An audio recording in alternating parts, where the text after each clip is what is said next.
Hi everybody, welcome to Mike's Classic Pinball Studio, or MCPinball as I like to call it.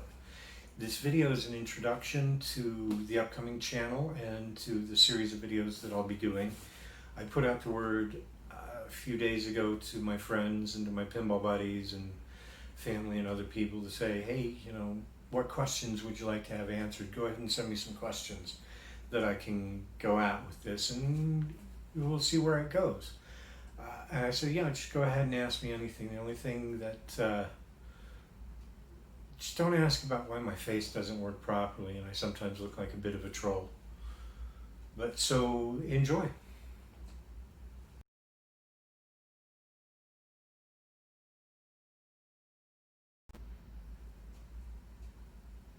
Really?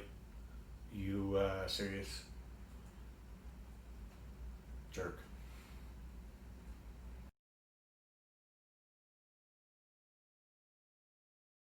My name is Mike. M-I-K-7-E.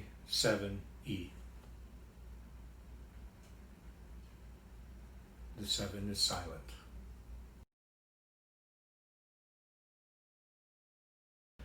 This channel came from the idea that I'm going to be doing a whole series of restorations for a friend of mine back east.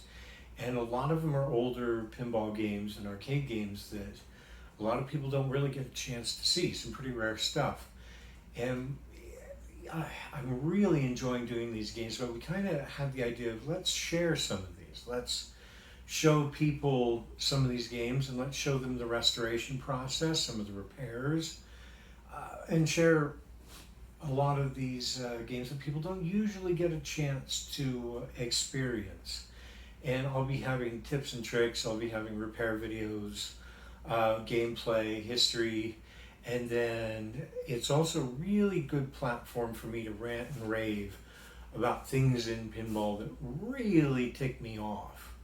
And given that I'm getting a lot older now, it'd probably be good for me to have a place to complain.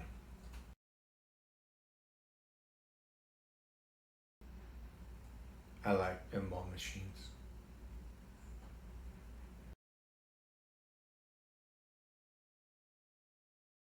I really like pinball machines.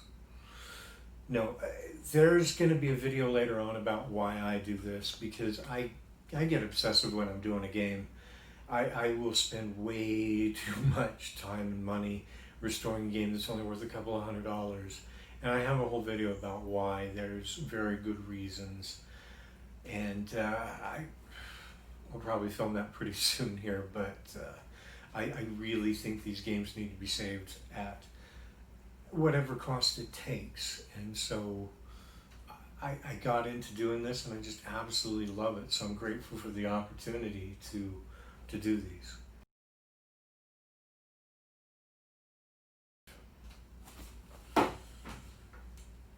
I don't think this is the appropriate platform to discuss such deep-rooted religious matters.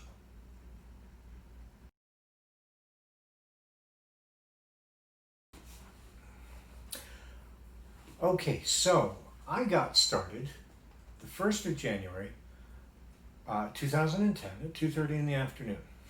There is a story to that.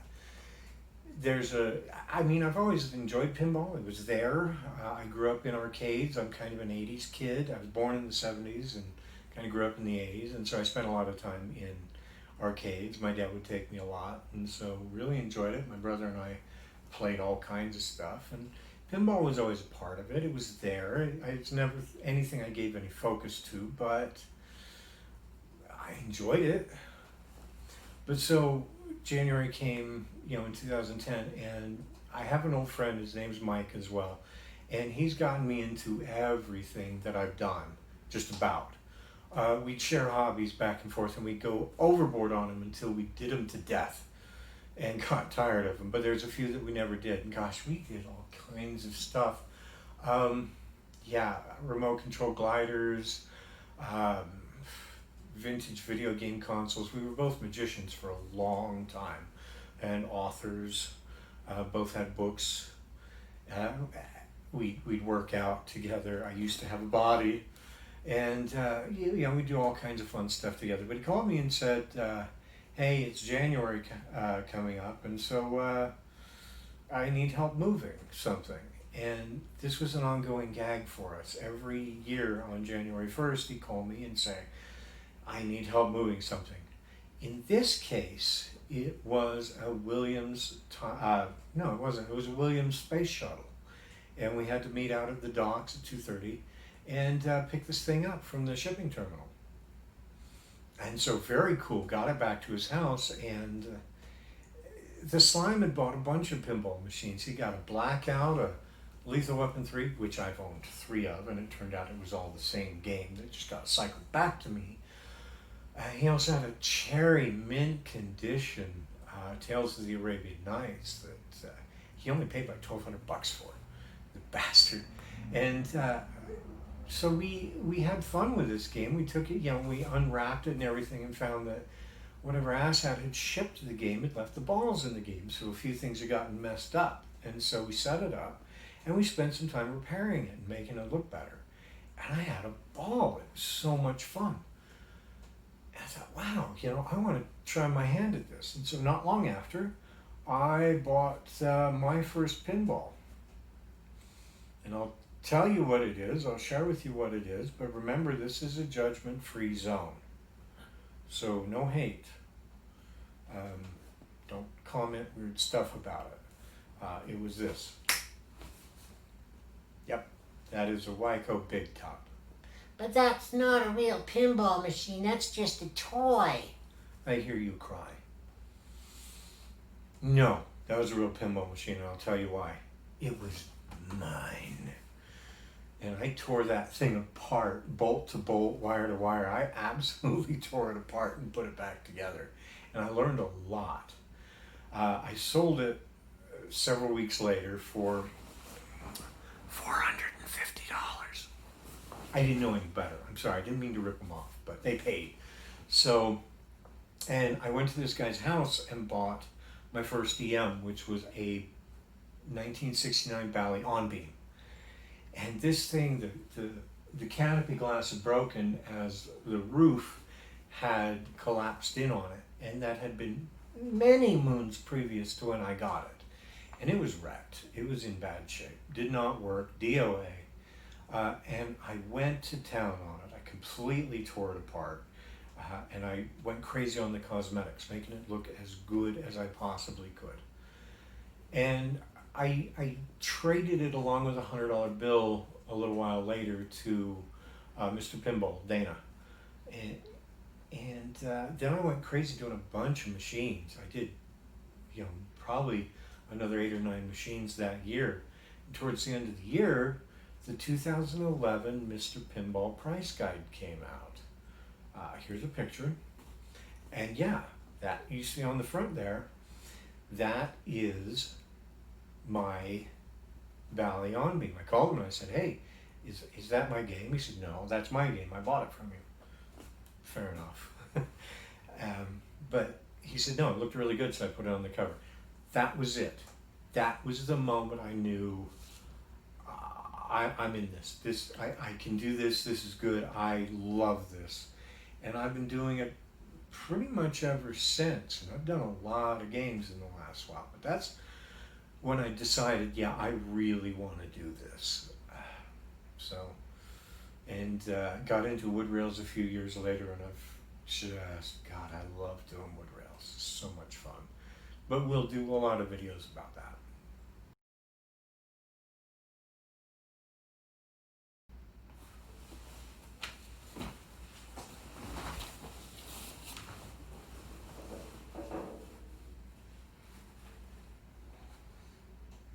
Go away.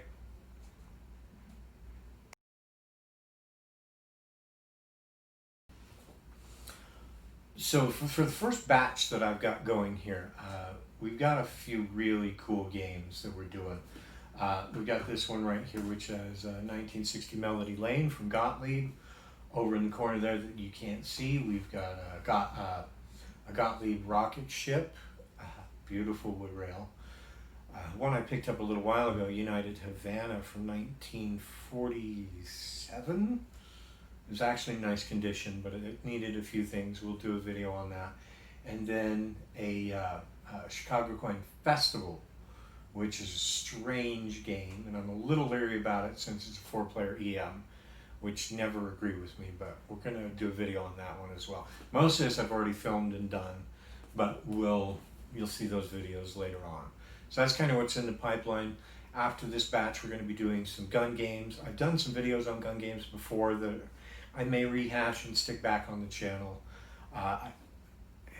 We'll do some gun games, we'll do some pitch and bats, some mechanical games, and we'll just see how it goes from there. And I'm really excited to share a lot of this with you, though. It's going to be fun.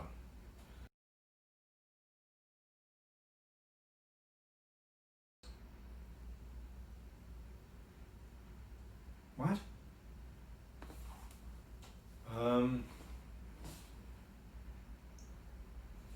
Hey Google, what's LeBron James' shoe size? LeBron James's shoe size is 15. 15. Who knew? I guess he did.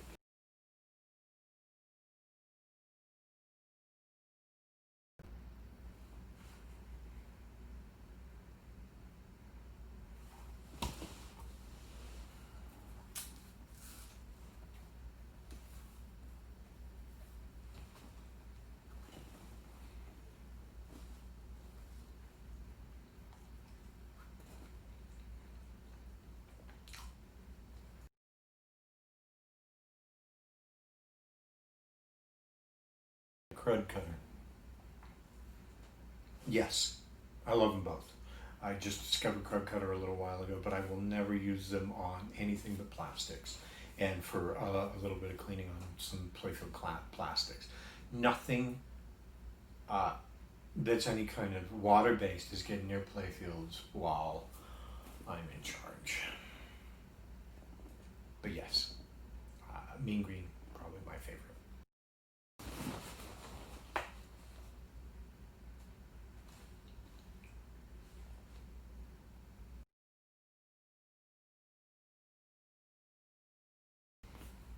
This is a good question, inevitable for pretty much any pinballer, but we'll start at the front and work our way back. I kind of separate out solid state and DMD games, and the thing is, right now I'm a wood rail and EM guy. I like solid state games, and I am a fan of some DMD games. Here's the thing though, I'm not the best pinball player in the world, and I really need to focus when I'm playing, and so DMD sometimes is a bit of a distraction. So much going on where I'm like, yeah, I gotta play, but no, I gotta pay attention to this. Oh, my ball's gone.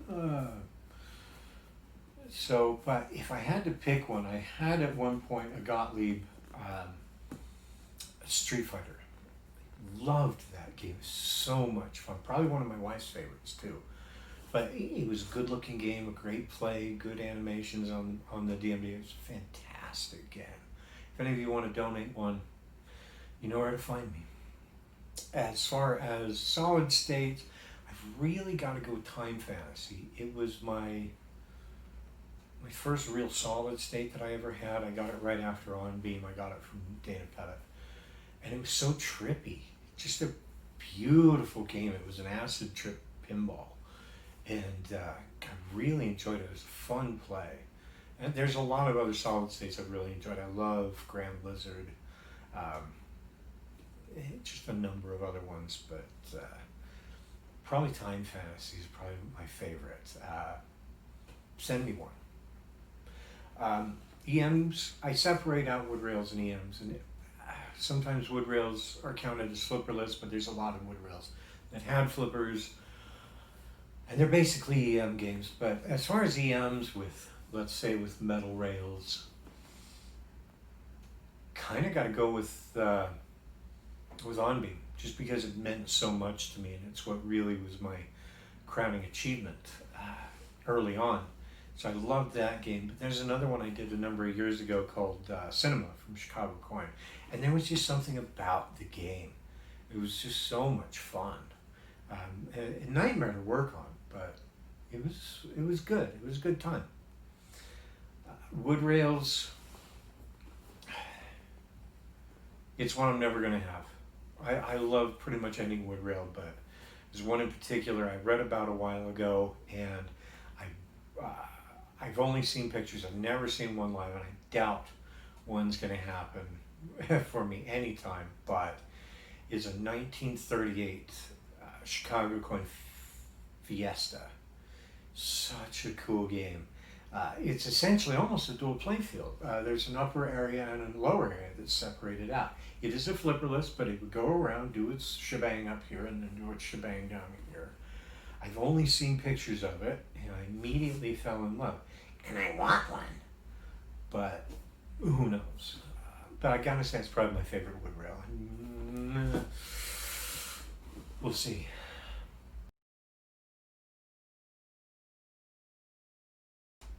Okay, so I had a couple of questions coming from Facebook. I'm going to share this one with you. Tom Beatty, long question, sorry. Uh-oh. How much does sound influence buyers and players? I have no idea. I can only speak for me. Do you like Gottlieb chimes so much that the gameplay doesn't really matter? Do you like a machine's gameplay but find the sounds irritating? Would you still buy it? With the sounds of a game and do you like the sounds of a game and just appreciate its uniqueness? How much does sound matter to you? Sound matters to me quite a bit, but the thing is, it's not a big decider for me. There's exceptions to that.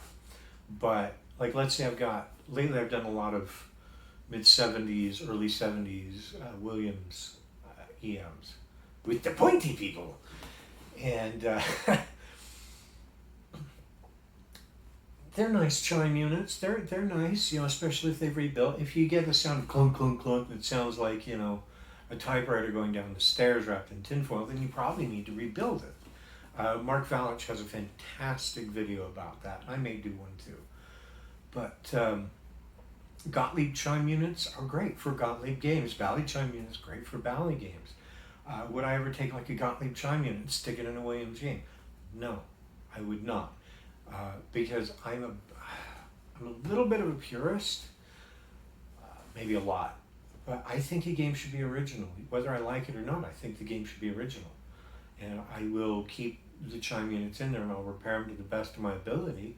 And I just think that each game has that unique beauty. Would it turn me off? As far as buying it, God, no. You could hand me just about any game for $100 sight unseen. I'll probably take it. If the price is right, I don't really care what it sounds like.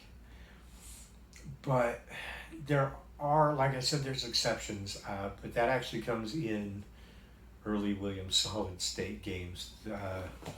Firepower, Pinball, games like that that'll go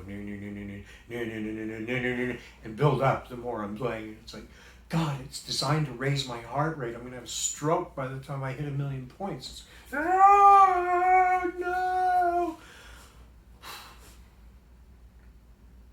I'd still buy one, but I'd turn it down.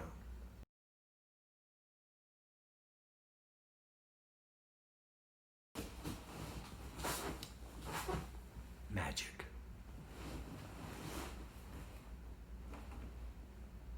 No, I'll do a video about them. I do make plastics if I have to,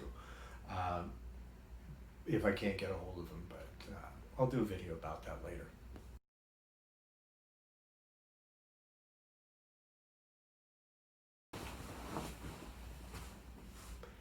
Yes.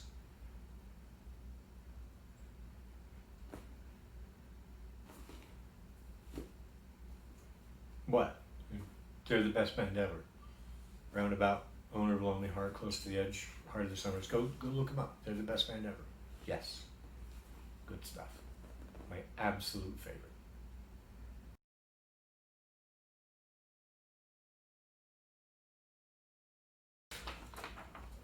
Another Facebook question, Naomi Evans Co.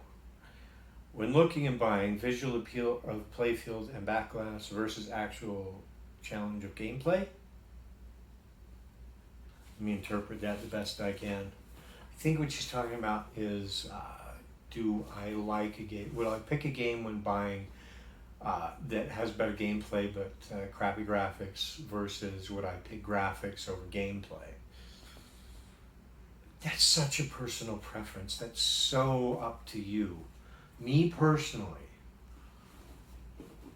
the problem is that when it comes to playing pinball, I suck a mighty wind. I'm no good at playing. So a lot of times, yeah, I'll pick I'll pick the graphics over the gameplay just because that's largely what I'm interested in. For instance, we're sitting over there at Rocket Ship. Beautiful game, an absolute ball breaker to play because right by the roto target there's two drain holes, and if you don't thread the needle, your ball's gone. And it drives me spare playing it, but it's such a good game anyway. I mean, all these games have their uniqueness. I haven't run into any games that really suck. No, that's not true. There's one. But, so for me personally, yeah, I'll probably pick graphics over gameplay. But like I said, if the price is right, I don't care.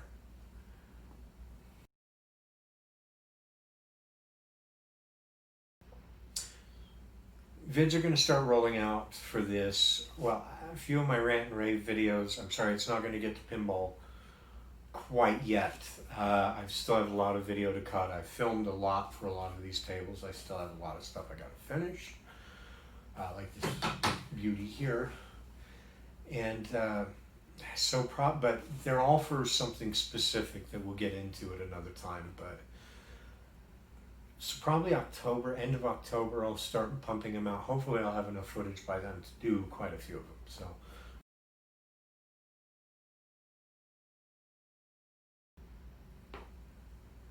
What happened? The shirt's pretty sweet though, huh?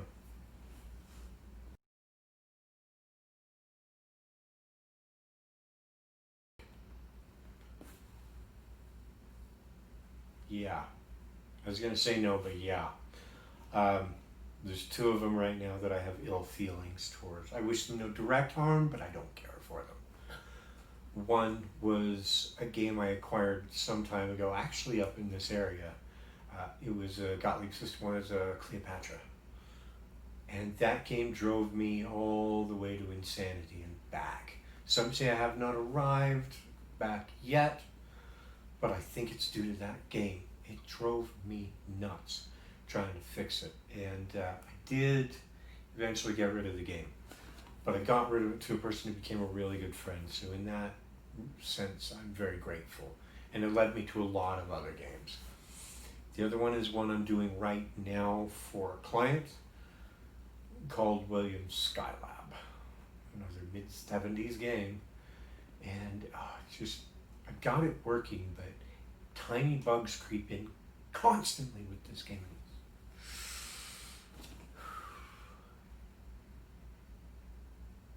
Other than that, no. No games I really don't like, and no games that I've given up on either. I've never given up on a game and just said, screw it, part it out. That's going to be in my why video. I've gone probably way too far lengths on some games, but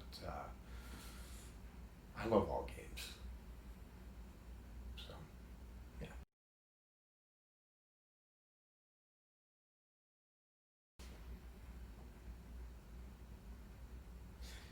Chickpea.